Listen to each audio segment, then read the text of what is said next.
Hello everyone, in this video I'm going to show you how to see saved reels on Facebook. Actually, it's very easy and quick, but you need to watch this video until the end so you won't skip any important steps.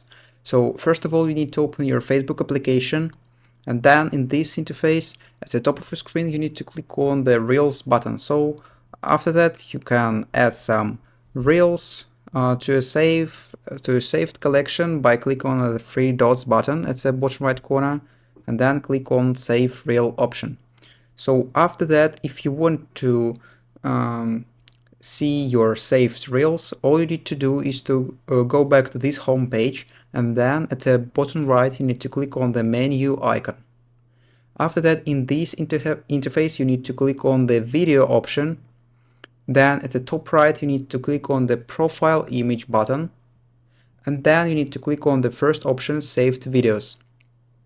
After that, you will see all your saved videos. So another way how you can see your saved videos, you need to go back to this menu option, and then on the right side in this list of options you need to click on the saved option, and after that you will see all your saved reels and actually saved videos. So, and that's all, and that's how to see saved reels on Facebook. If you found this video useful, leave a like and subscribe to the channel. Thank you.